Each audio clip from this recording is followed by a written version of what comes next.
जे काही हवंय ते झी5 ऍप वर पहा. झी5 ऍप डाउनलोड करा आणि फ्री मध्ये पहा केव्हाही कुठेही. या डिझायनिंग करायची आणि माझं प्रिंटिंगचा व्यवसाय. मग तुम्ही रंग भरायचे. मुलांना खूप लाडवून ठेवलंय. अरे बापरे. सतत अति मेकअप करत असता. दुसऱ्यांना बोलूच देत नाही तुम्ही. नाही बोलून देते हो. काय मीच आता अनुभवतोय, मलाच नाही देत. किती नंबर प्लॅटफॉर्मवर भेटले हो तुम्ही? 2 नंबरला. आठवतोय तो दिवस? एवढा असं नाही, पण 2 नंबरला आम्ही भेटलो. तिथून आम्ही मग तुम्हाला काहीच आठवत नाही त्या दिवसात?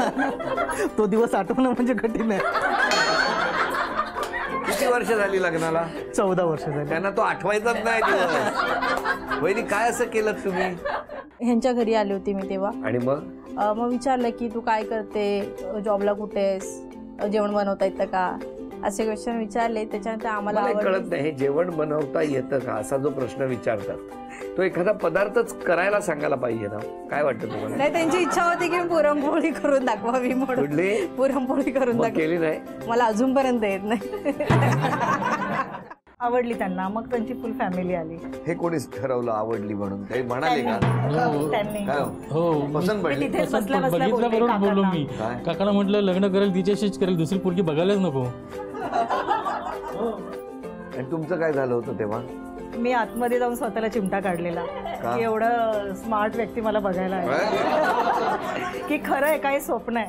म्हणजे सेम पप्पांसारखे प्रोव्हाइडेड सगळं. हो का? म्हणजे जराच तरी तुमच्या मनात काही असं? हा, त्यांना लगेच समजतं. म्हणजे कसं समजतो या गोष्टी? हो ना, गेस करतो. पण खूप जबाबदारी वगैरे वाढते का दोन लग्नानंतर? हा, कसं? जबाबदारी म्हणजे प्रत्येक वेळी वेळ द्यावा लागतो, ऐकून घ्यावं लागतं. ऐकून घ्यावं लागतं. कुठे भेटला होता? आमच्या मामांच्या घरी पहिलं. घरी. त्यानंतर ही पहिले एसटी मध्ये होते कामाला. बरं. मालवणला. बॉम्बे सेंटरला एसटी घेऊन यायचे. तिथे आले की मग ते मामाला फोन करायचे.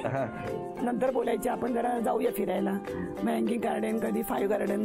कुठली गार्डन ठेवली? 2च गार्डन गेलो. 2च? अरे 2च होती तेव्हा. माझे काका आणि भाऊ गेलेले यांच्या घरी बघायला. ते गंमतच झाली. गंमत म्हणजे माझी आई म्हणाली अगं लगेच चेंज कर आणि ते बघायला आले तुला. नंतर म्हणाले माझ्यासाठी बघायला नाही आलोय, माझ्या छोट्या भावासाठी मी आलोय.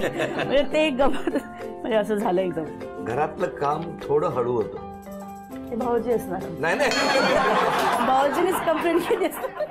मी औषध वेळेवर घेत नाही. हो, ते मुलीने केलं असणार. अरे काय आरोप काय आहे त्यापेक्षा कोणी केले हे पकडणार. शेवटी शिक्षिकांना कोणीतरी म्हटलंय की तुम्ही अडीअडचणीला खूप उपयोगी पडता. पण ह्याच्यात नावं नाही ना लिहित, त्यामुळे मला कळत नाही कोणी लिहिलंय. एकही दुर्गुण नाही. आणि पुढे लिहिलंय मी खोटं बोलतो. माझी ताई असणार. दुर्गुण नाही लिहिला की माझी ताई, नाहीतर दुसरी भाऊजी.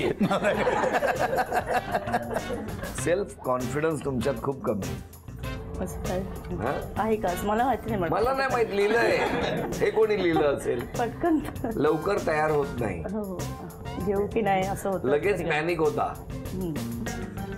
स्वतःची काळजी कमी घेता. आता कोण? मकरंद असेल माझा मुलगा. बरं. असे काही आरोप केलेत तुमच्यावर. या आरोपांबद्दल तुमचं काय म्हणणं? लवकरात लवकर काम करण्याचा मी प्रयत्न करेन. आले तर त्यांना सांगेन भाऊजींना लवकरात लवकर होईल. आणि काय असं अनेक होणार नाही. तो आरोप भाऊजीने केलेला नव्हता. बरं. हा. आणि जेवणाचं मी लवकर करेन किंवा पटकन चिडणार नाही. आणि औषधं पण घेईल वेळेवर. सगळं आजपासून करेन. आजपासून सुरुवात करेन. मला यायला लागलं त्याच्यासाठी. बरं, आता चित्र काढायची. या इकडे.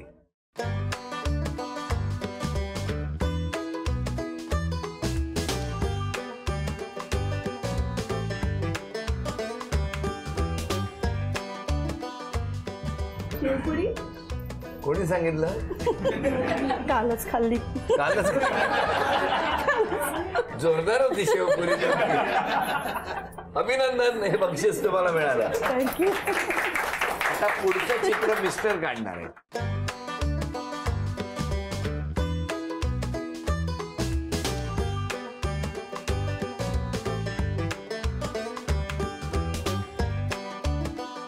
चला 10 9 8 7 6 5 4 वेळ संपली. थांबा 1 मिनिट. सांगा काय काढलंय. बिबट्या.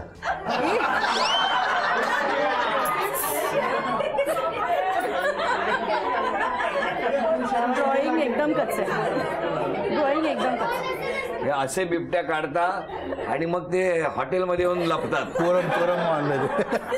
कोरम मॉल मध्ये येतात.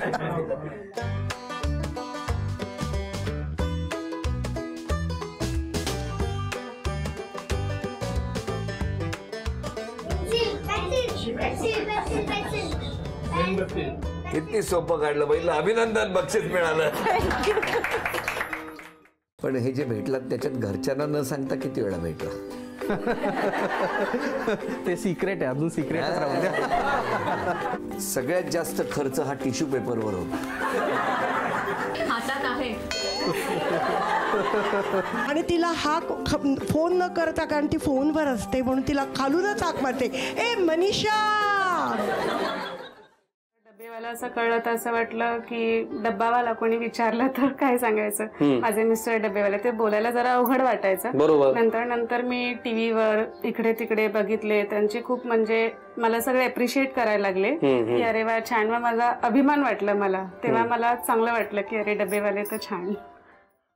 फक्त दागिन्यांवर लोन घेऊ, आता आपल्याला गरज आहे की. अगं पण असे किती दागिने आपल्याकडे, एवढं नाही काय होणार.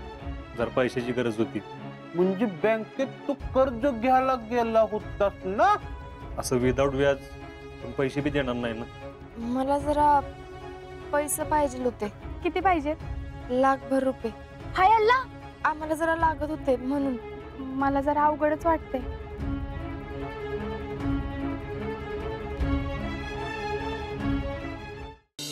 अगं तुला माहितीये का, गॅरीने पैसे जमवलेत. हो, त्याला अथर्वला नवीन टॅब घेऊन द्यायचा ना. बघते आता मी यांना. येस, अथर्वला टॅब घेऊन देण्यासाठी तुम्ही पैसे जमवलेत ना. हे बघ, मला जमवायचे होते पैसे, मी जमवणार. कुठे ते पैसे? कशाला राधिका, कशाला हवे तुला पैसे? तुम्ही मला निम्मा खर्च देणार होता तो आता द्या. अथर्वसाठी तुम्ही टॅब आणणार नाही आहात. हे पैसे पैसे नुसते, हे घे पैसे. या सगळ्यात तर माझाच फायदा झाला.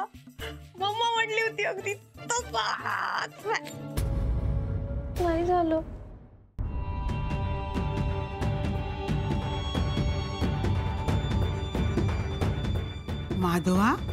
माधव लग्नात तयार होतलो. लग्नाची तयारी ठेवा. येवा अण्णा गेले मा गेले. पण लीलाबाई म्हणतात मग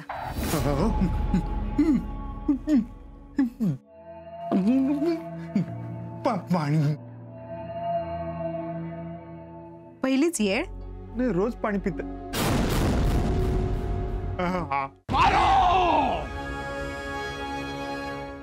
हर हर महादेव.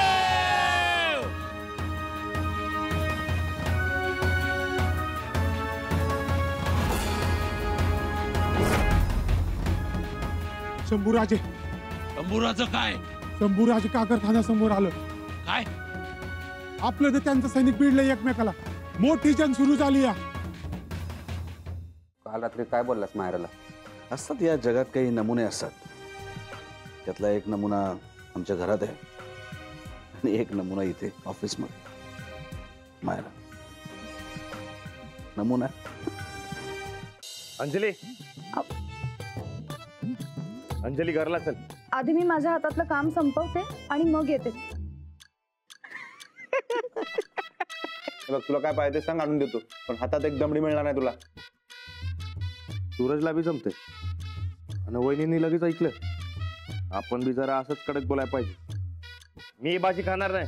लाडू सुद्धा जी भाजी देऊ ती गप्पपणे खातो. तुम्ही कशाला नाटकं करता? जेवा गपचूप.